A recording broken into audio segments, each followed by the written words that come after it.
Hello friends, इससे पहले के वीडियो में हमने 11th अकाउंट के चैप्टर नंबर 1 को कंप्लीट किया। इस वीडियो में हम चैप्टर नंबर 2 व्यवहारों की दोहरी असर और खाते के प्रकार के विषय में चर्चा करेंगे। सबसे पहले व्यवहारों की दोहरी असर। तो उससे पहले हमें जानना पड़ेगा व्यवहार मीन्स क्या। व्यवहार हमने इससे पहले के लेक्चर में भी जाना। दो या दो से अधिक व्यक्तियों के बीच की लेन देन।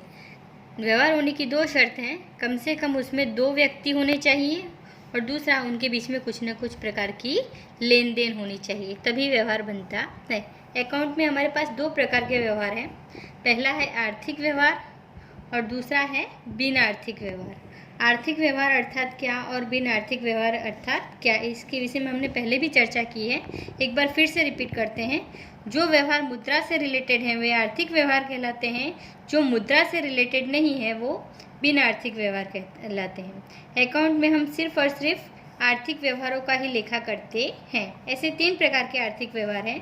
पहला है नगद व्यवहार, दूसरा है उधार व्यवहार और तीसरा है विशिष्ट व्यवहार। नगद व्यवहार अर्थात क्या, उधार व्यवहार अर्थात क्या और विशिष्ट व्यवहार अर्थात क्या, ये हम पहले भी इसके विषय में चर्चा की है। फिर एक बार इसे रिपीट करते हैं। नगद व्यवहार अर्थात ऐसे व्यवहार जिसमें नगद की लेन देन तुरंत होती है। नगद की लेन देन क्या है? तुरंत हो। जब व्यवहार हो और तुरंत नगद की लेन देन हो जाए तो ऐसे व्यवहार कहलाते हैं नगद व्यवहार। फॉर एग्जाम्पल 5,000 का माल खरीदा, बदले में नगद चुका दी, व्यवहार कंप्लीट। ऐसे व्यवहार क्या कहलाते हैं? नगद व्यवहार। दूसरा है उधार व्यवहार। उधार व्यवहार में भी नगद की लेन देन तो होती है, लेकिन कब? भविष्य में। जब व्यवहार होता है उस टाइम नगद की लेन देन नहीं होती है, वो कब होगी? भविष्य में।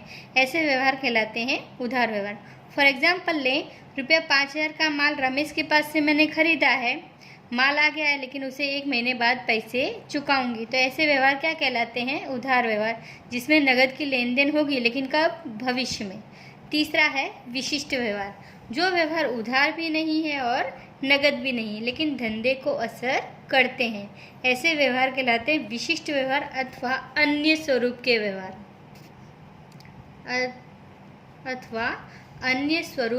व्यवहार। फॉर एग्जाम्पल रुपया 5,000 का माल आग से जल जाए तो वो न उधार व्यवहार है और न ही नगद व्यवहार है, लेकिन धंधे को इफेक्ट करता है। इतना धंधे में नुकसान होता है, इतना माल जा रहा है, इसलिए ऐसे व्यवहार क्या कहलाते हैं?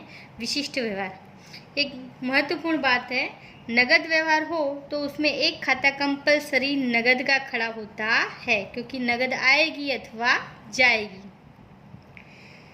उधार व्यवहार हो तो कंपलसरी एक खाता व्यक्ति के नाम का खड़ा होता है, क्योंकि ये उधार व्यवहार मीन्स एक तरफी व्यवहार होना।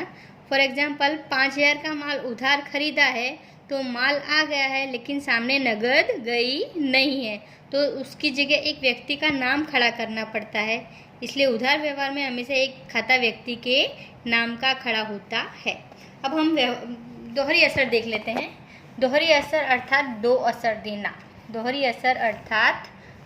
असर अर्थात क्या? दो असर देना। दो असर मीन्स क्या? एक उधार असर और दूसरी जमा असर। ये हम डिटेल में हम नियमों के आधार पर सीखेंगे। हाल फिलहाल में हम देख रहे हैं व्यवहारों को कैसे पहचानते हैं। विशिष्ट व्यवहार को पहचानने की कोई ज़रूरत होती नहीं है, वो स्पेशल अलग से दिखाई देते हैं।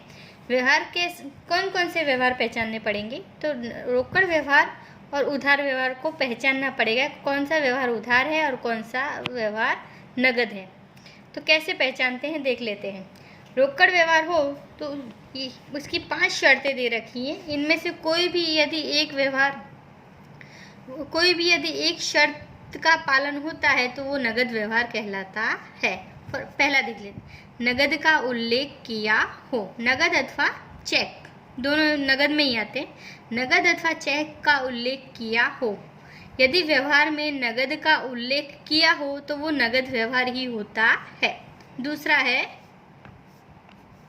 नगद और व्यक्ति का नाम दोनों का उल्लेख किया हो। नगद और व्यक्ति के नाम दोनों का उल्लेख किया हो तो भी वो नगद व्यवहार ही कहलाता है। तीसरा है नगद और व्यक्ति के नाम दोनों का उल्लेख ना हो। नगद का उल्लेख भी ना किया हो और व्यक्ति के नाम का भी उल्लेख ना किया हो तो भी वो कैसा व्यवहार कहलाएगा? नगद व्यवहार। इसके अलावा चुकाए, मिले, प्राप्त हुए, भरे, ऐसे शब्दों का भी प्रयोग किया हो तो वो नगद व्यवहार ही होता है। इसके अलावा जनरली उपज, खर्च और लोन के जितने भी व्यवहार हैं वो हमेशा नगद में ही होते हैं। रोकड़ व्यवहार की ये पांच शर्तें, 5 शर्तों में से भी किसी एक का भी पालन हो तो वो नगद व्यवहार कहलाता है। पहली शर्त है नगद का उल्लेख हो। दूसरा, नगद और व्यक्ति के नाम दोनों का उल्लेख हो। तीसरा, नगद और व्यक्ति के नाम दोनों में से किसी का भी उल्लेख ना हो। चौथा, चुकाए, मिले, भरे, प्राप्त हुए जैसे शब्दों का प्रयोग किया हो तो भी नगद व्यवहार बनता है। इसी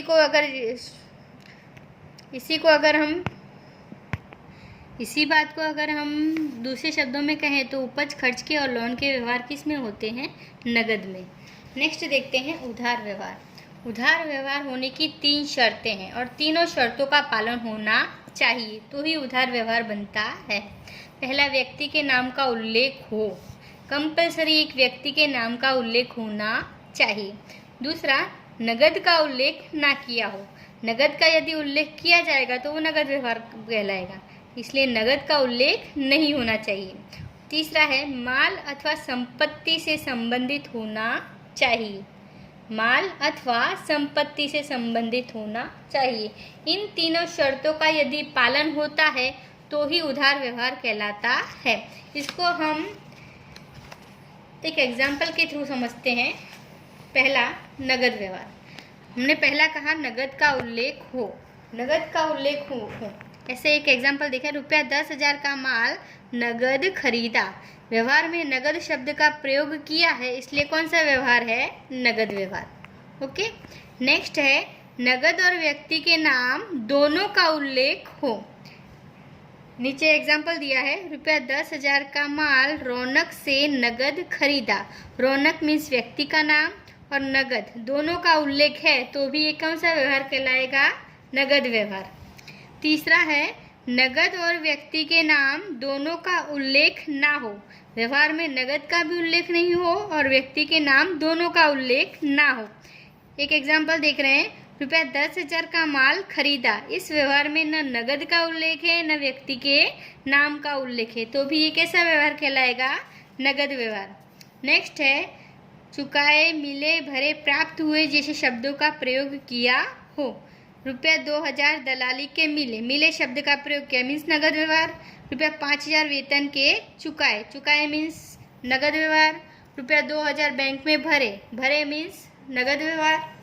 इन शॉर्ट में इनमें से किसी भी एक शर्त का पालन हो तो वो नगद व्यवहार बनता है। नेक्स्ट है उधार व्यवहार। उधार व्यवहार होने की 3 शर्त हैं। तीनों शर्तों का पालन होना चाहिए तो ही उधार व्यवहार बनता है। पहला है व्यक्ति का नाम हो। कंपलसरी व्यक्ति का नाम होना चाहिए क्योंकि एक तरफी व्यवहार होता है। दूसरा है नगद का उल्लेख ना हो। नगद का उल्लेख नहीं होना चाहिए। तीसरा है माल अथवा संपत्ति से संबंधित हो। माल अथवा संपत्ति से संबंधित हो। एग्जाम्पल देख लेते हैं उसका। रुपया 10,000 का माल राहुल से खरीदा। हमारी तीनों शर्तों का पालन हो तो ही नगद व्यवहार बनता है। देखते हैं, पहली शर्त का पालन हो रहा है, व्यक्ति का नाम दिया है। ओके, पहली शर्त का पालन हुआ। नगद का उल्लेख कहीं दिख रहा है? कहीं नहीं दिख रहा है, मीन्स दूसरी शर्त का भी पालन हुआ। तीसरा, माल अथवा संपत्ति से संबंधित होना चाहिए। यहाँ माल से संबंधित है मीन्स ये कैसा व्यवहार है? उधार व्यवहार। ओके। दूसरा एक एग्जाम्पल देखते हैं। रुपया 20,000 का फर्नीचर अशोक को बेचा। अशोक मीन्स व्यक्ति का नाम। व्यक्ति का नाम है, पहली शर्त का पालन हुआ। नगद का कहीं उल्लेख दिख रहा नहीं मीन्स दूसरी शर्त का भी पालन हो रहा है। और तीसरा, माल अथवा संपत्ति से संबंधित होना चाहिए। फर्नीचर हमारी संपत्ति है, इसलिए ये भी कौन सा व्यवहार बना? उधार व्यवहार। नेक्स्ट है 5,000 का माल कुणाल को बेचा। कुणाल मीन्स व्यक्ति का नाम। पहली शर्त का पालन हुआ। नगद का कहीं उल्लेख दिख नहीं रहा है मीन्स दूसरी शर्त का भी पालन हो रहा है। और माल से संबंधित है मीन्स तीसरी शर्त का भी पालन हुआ है, इसलिए कौन सा व्यवहार बनता है? उधार व्यवहार। इन शॉर्ट में उधार व्यवहार होने की 3 शर्तें, तीनों शर्तों का पालन हो तो ही उधार व्यवहार बनता है।